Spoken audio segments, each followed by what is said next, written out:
राज्यात येत्या काळात पुन्हा नव्या संघर्षाला सुरुवात होण्याची शक्यता आहे। फलटणच्या रामराजे नाईक निंबाळकरांनी व्हॉट्सअॅप स्टेटस ठेवून तसे संकेत दिलेत। सुरुवात तुम्ही केलीये, शेवट मात्र मी करणार, असा इशारा रामराजेंनी दिलाय। रामराजेंनी दिलेल्या या इशाऱ्यानंतर उलटसुलट चर्चांना सुरुवात झाली आहे। त्यामुळे रामराजेंनी हा इशारा कोणाला दिलाय आणि त्यामागचं कारण काय आहे हेच या व्हिडिओतून पाहूया। फलटणच्या राजकारणात दोन निंबाळकर पुन्हा एकदा आमने-सामने येण्याची शक्यता आहे। खानदानी दुश्मन असलेल्या या घराण्यातला वाद मिटण्याचं काही नावच घेत नाहीये। अशातच आता आयकर विभागाच्या धाडीमुळे या घराण्यातला वाद आणखी विकोपाला जाण्याची शक्यता आहे। राष्ट्रवादी काँग्रेसचे ज्येष्ठ नेते, विधान परिषदेचे माजी सभापती रामराजे नाईक निंबाळकर यांचे चुलत बंधू संजीवराजे नाईक निंबाळकर यांच्या फलटण आणि पुणे येथील निवासस्थानी गेल्या आठवड्यात आयकर विभागानं छापेमारी केली। ही छापेमारी गोविंद दूध संघाच्या व्यवहारांसंबंधित होती। ही छापेमारी जवळपास 120 तास चालली। या छापेमारीनंतरच रामराजे नाईक निंबाळकरांनी सोशल मीडियावरून आपला संताप व्यक्त केला।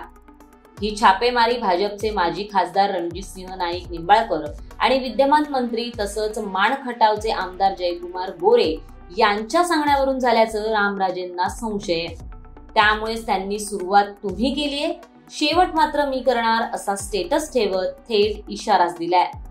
रामराजे नाईक निंबाळकर आणि रणजितसिंह नाईक निंबाळकर यांच्यातला संघर्ष काही नवा नाहीये। गेल्या 2 पिढ्या हा संघर्ष सुरूच आहे। रणजितसिंह निंबाळकरांचे वडील माजी खासदार हिंदूराव नाईक निंबाळकर यांची देखील रामराजे नाईक निंबाळकरांशी कट्टर दुश्मनी होती।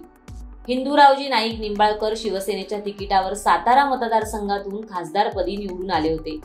1996 मध्ये इंद्रकुमार गुजराल आणि देवेगौडा यांच्या कार्यकाळात हिंदूराव 18 महिन्यांसाठी खासदार होते।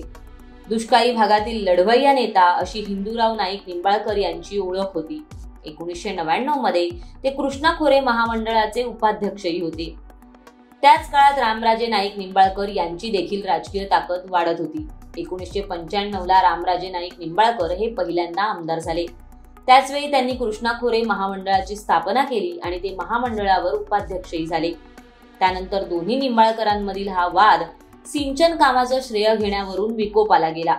हिंदूरावांनंतर राजकारणात आलेले त्यांचे पुत्र रणजितसिंह निंबाळकरांनी हा संघर्ष सुरूच ठेवला। 2019 ला भाजपनं रणजितसिंहांना बळ दिलं आणि ते माढ्यातून खासदार झाले।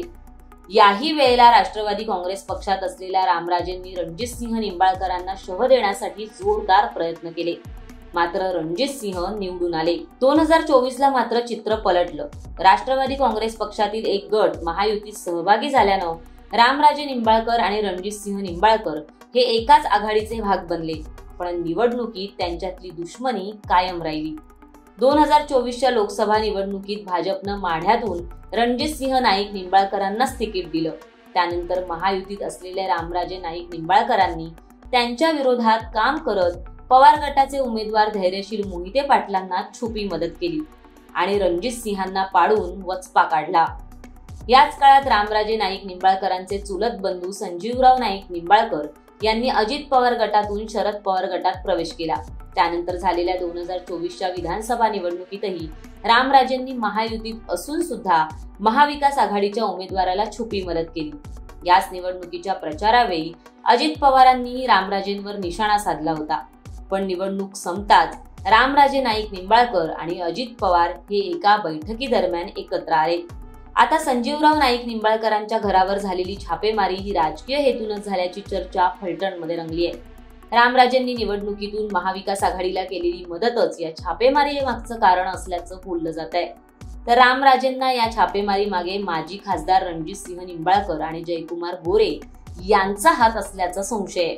त्यामुळे रामराजेंनी आता स्टेटस ठेवून नवा संघर्ष अटळ असल्याचे संकेत दिलेत।